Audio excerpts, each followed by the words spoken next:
Hi ನಮಸ್ಕಾರ, welcome back to my mini vlog. ಇದು ಬಂದು ಮಂಗಳವಾರದ ಮಿನಿ ವ್ಲಾಗು. ಇತ್ತೀಚೆಗಂತೂ ನನ್ನ ಮಿನಿ ವ್ಲಾಗ್ಸಲ್ಲಿ ಸ್ನ್ಯಾಕ್ಸ್ ಬಾಕ್ಸಿಂದನೇ ಮಿನಿ ವ್ಲಾಗ್ ಸ್ಟಾರ್ಟ್ ಆಗ್ತಿದೆ.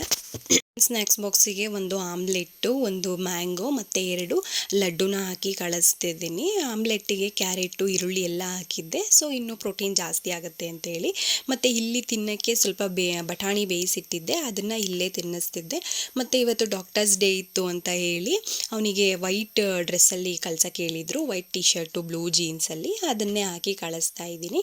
ಆಮೇಲೆ ನೆನೆಸಿಟ್ಟಿದ್ದ ಬಾದಾಮಿ ಎಲ್ಲ ತಿಂದೇ ಇರಲಿಲ್ಲ. ಆಮೇಲೆ ಬಟಾಣಿ ಸರಿಯಾಗಿ ತಿಂದಿಲ್ಲ ಅವನು, ಯಾಕೋ ಸರಿ ಬಾದಾಮಿ ಕೊಡೋಣ ಅಂತೇಳಿ ಬಾದಾಮಿ ಎಲ್ಲ ಕೊಟ್ಟೆ. ಅದನ್ನು ತಿನ್ಕೊಂಡು ಸ್ಕೂಲಿಗೆ ಹೋದ. ಅಲ್ಲಿ ಒಂದು ಹಾಸ್ಪಿಟಲ್ಗೆ ಕೂಡ ಕರ್ಕೊಂಡು ಹೋಗಿದ್ರು. ಅಲ್ಲಿ ಫ್ಲವರ್ಸ್ ಎಲ್ಲ ಕೊಡ್ತಿರೋದು ಮತ್ತು ಸ್ಕೂಲಲ್ಲೂ ಅಷ್ಟೇ ಫೋಟೋಸ್ ಎಲ್ಲ ತೆಗೆದಿದ್ರು. ಆ ಕ್ಲಿಪ್ಪಿಂಗು ಸ್ವಲ್ಪ ಆ್ಯಡ್ ಮಾಡಿದೆ. ಆಮೇಲೆ ಮಧ್ಯಾಹ್ನಂಗೆ ಮ್ಯಾಂಗೋ ಜಾಸ್ತಿ ಇತ್ತು, ಸೊ ಅದನ್ನು ಹಾಕಿ ಸ್ವಲ್ಪ ಕೇಕ್ ಮಾಡೋಣ ಅಂತ ಹೇಳಿ ಕೇಕ್ ಮಾಡ್ತಿದ್ದೀನಿ. ರವೆ ಮತ್ತು ಗೋಧಿ ಹಿಟ್ಟನ್ನ ಯೂಸ್ ಮಾಡಿ ರವೆನ ಪೌಡ್ರು ಮಾಡ್ಕೊಂಡಿದ್ದೆ. ಸ್ವಲ್ಪ ಬೇಕಿಂಗ್ ಸೋಡಾ ಮತ್ತು ಸ್ವಲ್ಪ ಬೇಕಿಂಗ್ ಪೌಡ್ರು, ಒಂದು ಸ್ವಲ್ಪ ಬೆಲ್ಲ, ಒಂಚೂರು ಮೊಸರು ಮತ್ತು ಹಾಲು. ಮ್ಯಾಂಗೋನೇ ಸ್ವೀಟ್ ಇರುತ್ತಲ್ವ, ಜಾಸ್ತಿ ಬೆಲ್ಲ ಬೇಕಾಗಿರಲ್ಲ. ಆ ಮ್ಯಾಂಗೋನ ನೀಟಾಗಿ ಪ್ಯೂರಿ ಮಾಡ್ಕೊಬೇಕು. ಆಮೇಲೆ ಒಂದು ರವೆನ ಪೌಡ್ರ್ ಮಾಡಿರ್ತೀವಲ್ವ, ಸೊ ಅದು, ಗೋಧಿ ಹಿಟ್ಟು, ಬೇಕಿಂಗ್ ಪೌಡ್ರು, ಬೇಕಿಂಗ್ ಸೋಡಾ ಮತ್ತು ಸ್ವಲ್ಪ ನೋಡ್ಕೊಂಡು ಬೆಲ್ಲ ಹಾಕ್ಕೊಳ್ಳಿ. ಸ್ವೀಟ್ ಜಾಸ್ತಿ ಆಗಿಬಿಡುತ್ತೆ. ನಾನು ಸ್ವಲ್ಪ ಯೂಸ್ ಮಾಡಿದ್ದೀನಿ. ಬೆಲ್ಲ ಹಾಕಿ ಒಂದು ರಾ ಮಿಕ್ಸ್ ಥರ ಮಾಡಿಕೊಂಡು ಆಮೇಲೆ ಆ ಮ್ಯಾಂಗೋ ಪ್ಯೂರಿ ಇರುತ್ತಲ್ಲ, ನೋಡ್ಕೊಂಡು ಮಿಕ್ಸ್ ಮಾಡ್ಕೋಬೇಕು. ನಾನಲ್ಲಿ ಒಂದು 3 ಮಾವಿನ ಹಣ್ಣನ್ನ ತೊಗೊಂಡಿದ್ದೀನಿ.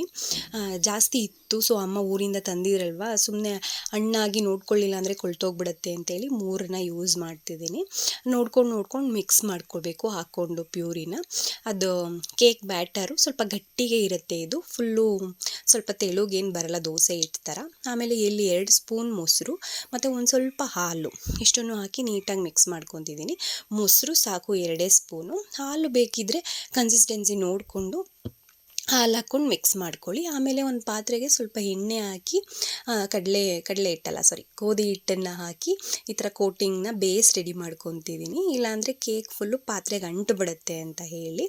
ಅದೆಲ್ಲ ರೆಡಿ ಮಾಡಾದ್ಮೇಲೆ ಕೇಕ್ ಬ್ಯಾಟರ್ನ ಆ ಪಾತ್ರೆಗೆ ಟ್ರಾನ್ಸ್ಫರ್ ಮಾಡಿಕೊಂಡು ನೀಟಾಗಿ ಟ್ಯಾಪ್ ಮಾಡಿಕೊಂಡು ಮತ್ತು ಒಂದು ಕುಕ್ಕರಿಗೆ ಸ್ವಲ್ಪ ಉಪ್ಪು, ಒಂದು ಸ್ಟ್ಯಾಂಡನ್ನು ಇಟ್ಟು ಕೇಕ್ ಬ್ಯಾಟರ್ನ ಇಟ್ಟು ಲಿಡ್ ಕ್ಲೋಸ್ ಮಾಡೋದು.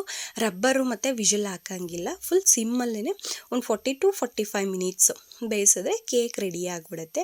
ನೋಡಿ, ಈ ಥರ ಚೆಕ್ ಮಾಡಿದಾಗ ಕೇಕಿಗೆ ಸ್ವಲ್ಪನೂ ಅಂಟಬಾರ್ದು. ಇಲ್ಲಿ ಸ್ವಲ್ಪ ಅಂಟ್ತಿದೆ ಅಂದರೆ ಇನ್ನೊಂದು ಸ್ವಲ್ಪ ಬೇಯಬೇಕು ಅಂತ ಹೇಳಿ.